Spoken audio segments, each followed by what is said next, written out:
ادارے کے لیے یہ بہت بڑا سوالیہ نشان ہے. لیکن ان کے جواب میں آپ سے یہ کہوں گا کہ عمران خان نے تو صرف آرٹیکل لکھا ہے. یہاں پر جو جیل میں موجود لوگ تھے انہوں نے تو پوری کتابیں لکھی ہیں. اس پر کچھ جو ایگزامپلز ہیں وہ بھی میں آپ کے سامنے رکھ دیتا ہوں.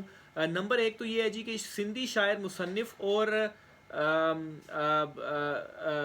جو ہیں جی نکات تاج، انہوں نے اپنی جیل جو ڈائری ہے وہ لکھی. پھر اسی طریقے سے سابق وزیر اعظم ذوالفقار علی بھٹو جو ہیں انہوں نے بھی موت کی کال کوٹری سے اپنی یادیں، اپنی انگریزی زبان کی کتاب اگر مجھے قتل کیا گیا وہ لکھی. پھر اسی طریقے سے جنرل ضیاء کے مارشل لا حکومت میں شاہی قلعے میں قید ایک سیاسی کارکن آغا نوید نے دوسرا جنم کے نام سے کتاب لکھی. مشہور شاعر فیض احمد فیض نے بھی جو ہے وہ جیل سے ہی ایک کتاب لکھی. پھر اسی طریقے سے شورش کاشمیری جو تھے انہوں نے بھی جو ہے وہ جیل میں ہی وہ قید تھے جب انہوں نے پس دیوار زندان جو کتاب ہے وہ لکھی. اسی طرح سے کیپٹن ظفر اللہ نے بھی جو کتاب ہے ایک وہ لکھی. تو یہ کچھ ایگزامپلز ہیں.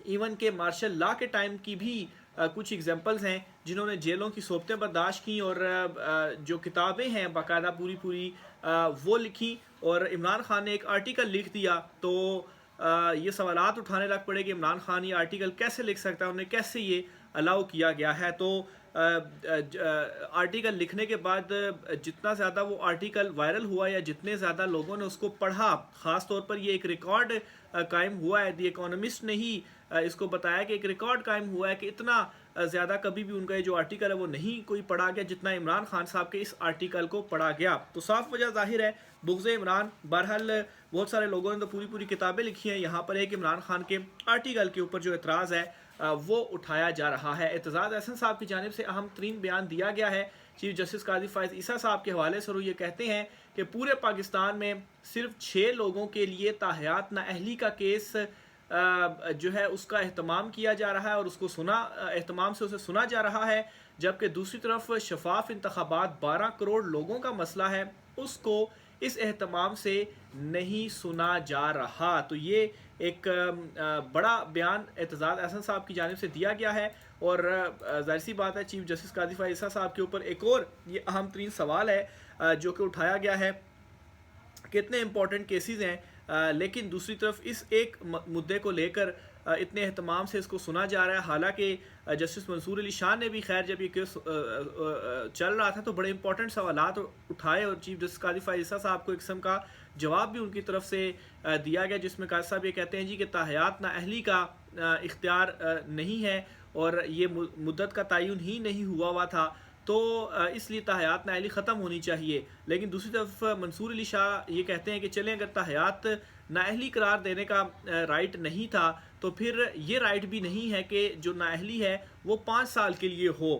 تو اسی طرح سے جسٹس منصور علی شاہ نے طریقہ کار اور ڈیکلریشن کے حوالے سے بھی اہم ترین اس کیس میں ہی جو سوالات تھے وہ اٹھائے. تو بہرحال یہ جو کیس ہے اس کے اوپر فیصلہ محفوظ ہے. منڈے کو غالباً جو تحریری حکم نامہ ہے شارٹ وہ اس کیس میں جاری ہو جائے گا. لیکن جسٹس منصور علی شاہ نے کافی ٹف ٹائم دیے رکھا اور بڑے اہم جو سوالات تھے اس کیس میں ان کی جانب سے وہ اٹھائے گئے. پھر اسی طریقے سے نیکسٹ ویک کے حوالے سے جو آپ کو بتایا پشاور ہائی کورٹ، اسلام آباد ہائی کورٹ، جو نااہلی کا معاملہ ہے، چیئرمین شپ کا معاملہ ہے، بلے کے نشان کی واپسی کا معاملہ ہے، یہ ساری کی ساری جو درخواستیں ہیں ایون کہ لیول پلینگ فیلڈ فراہم کرنے کی جو درخواست ہے وہ بھی نیکسٹ جو 72 آورز ہیں ان کے اندر ہی سپریم کورٹ آف پاکستان میں سماعت ہونے جا رہی ہے. اور اس کا لازماً 10 تاریخ سے پہلے یا مزید ڈیلے بھی کر لیں تو 13 تاریخ سے پہلے لازمی فیصلہ آنا ضروری ہے. ایک تو یہ کہ 10 تاریخ سے پہلے تو جو کاغذات نامزدگی مسترد اور منظور ہونے کا الیکشن ٹریبیونلز کے فیصلے ہیں وہ 10 تاریخ سے پہلے آ جانے چاہیے.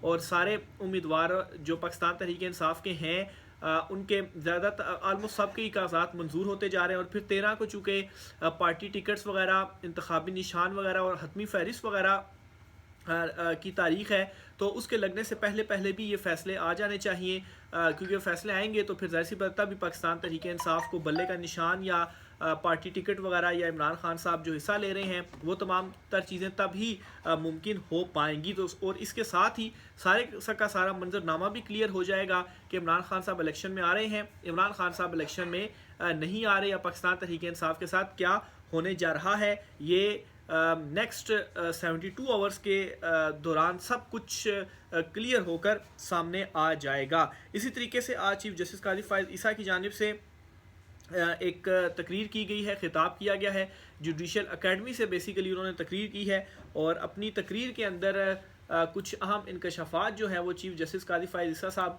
کر رہے ہیں۔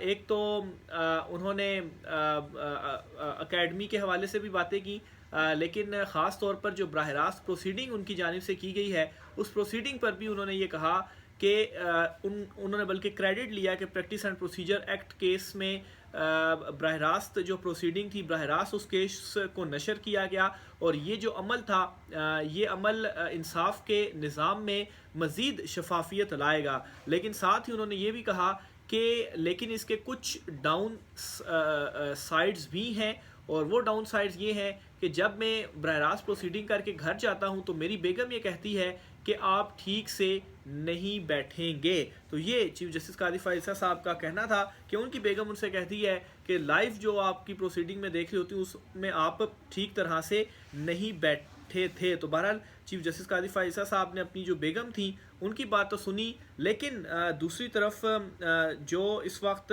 معاملات چل رہے ہیں، خاص طور پر 8 فروری کے حوالے سے کہ الیکشن ہوں گے الیکشن نہیں ہوں گے، اس کو وہ یقینی پائیں گے چیف جسٹس قاضی فائز عیسیٰ صاحب، اس کو بھی ان کو دیکھنا ہوگا۔ پھر اسی طریقے سے جو عمران خان جو توہین عدالت کا میٹر ہے جو آج سینیٹرز کے حوالے سے سامنے آیا ہے، کیا چیف جسٹس قاضی فائز عیسیٰ صاحب جو ہیں وہ اس کو بھی ٹھیک کر پائیں گے یا نہیں ٹھیک کر پائیں گے، یہ بھی ایک اہم ترین جو سوال ہے۔ پھر اسی طریقے سے جو مزید معاملات اس وقت سپریم کورٹ آف پاکستان میں، ایون کہ پاکستان تحریک انصاف کو لیول پلینگ فیلڈ فراہم کرنے کے حوالے سے، تو یہ بھی بڑا امپورٹنٹ ہے، اس کو بھی چیف جسٹس قاضی فائز عیسیٰ صاحب جو ہیں وہ ٹھیک طریقے سے اس کے اوپر معاملات جو ہے وہ دیکھ پائیں گے۔ تو بہرحال یہ بہت ساری چیزیں ہیں، بہت سارے سوالات ہیں، اور نیکسٹ 72 آورز کے اندر ان تمام تر چیزوں کے، ان تمام تر سوالوں کے جو جواب ہیں وہ مل جائیں گے۔ آخر میں ناظرین ایک اور 2 خبریں ہیں وہ بھی آپ کے ساتھ شیئر کرتا چلوں، اور ان خبروں کے مطابق الیکشن کمیشن نے سینٹ سے منظور قرارداد پر اہم ترین جو اجلاس ہے وہ طلب کر لیا ہے۔ ذرائع کا یہ دعویٰ ہے کہ عام انتخابات ملتوی کرنے کے لیے سینٹ سے منظور قرارداد موصول الیکشن کمیشن کو ہو گئی ہے، جس کے بعد جلد اجلاس بلایا جائے گا۔ قرارداد کے مطابق ملک میں سیکیورٹی کے حالات انتہائی خراب ہیں۔ مولانا فضل الرحمان اور محسن داوڑ پر حملے ہوئے، جبکہ بلوچستان اور خیبر پختونخوا میں حالات انتخابی مہم چلانے کے لیے موضوع نہیں ہے، یہ اس قرارداد کے اندر بتایا گیا۔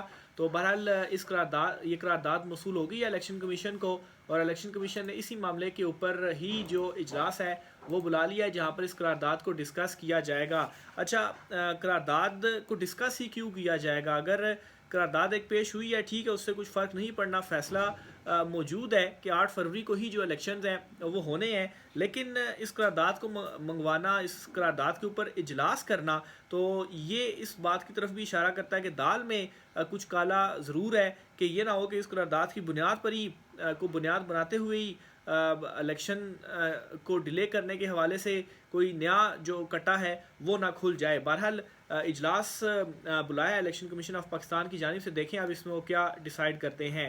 پھر اسی طریقے سے 9 مئی واقعات پر عمران خان صاحب کو 9 جنوری کو ATC راول پنڈی نے طلب کر لیا ہے۔ عمران خان صاحب تو آلریڈی جیل میں ہی ہیں، تو اب 9 مئی واقعات پر جو راول پنڈی کی ATC ہے وہ بھی لگتا یہی کہ اڈیالہ جیل جائے گی، جج صاحب وہیں پر جا کر جو سماعت ہیں وہ کریں گے۔ بہرحال تفصیلات کے مطابق 9 مئی واقعات کے الزام میں عمران خان کو انسداد دہشت گردی کی عدالت میں پیش ہونے کا حکم دیا گیا ہے۔ عمران خان پر GHQ حملہ اور شہداء کی تصاویر جلانے کے مقدمات درج ہیں۔ بانی PTI 9 مئی کے تمام کیسز میں مرکزی ملزم کے طور پر نامزد ہیں۔ تو بہرحال یہ ان کے اوپر ایک الزام تھا، اور اس حوالے سے جو ATC عدالت ہے اس نے بھی طلب کر لیا ہے۔ تو یہ ناظرین آج کی کچھ عام ترین تفصیلات تھیں، رائے کا اظہار کیجیے گا، مجھے اجازت دیجیے، اللہ حافظ۔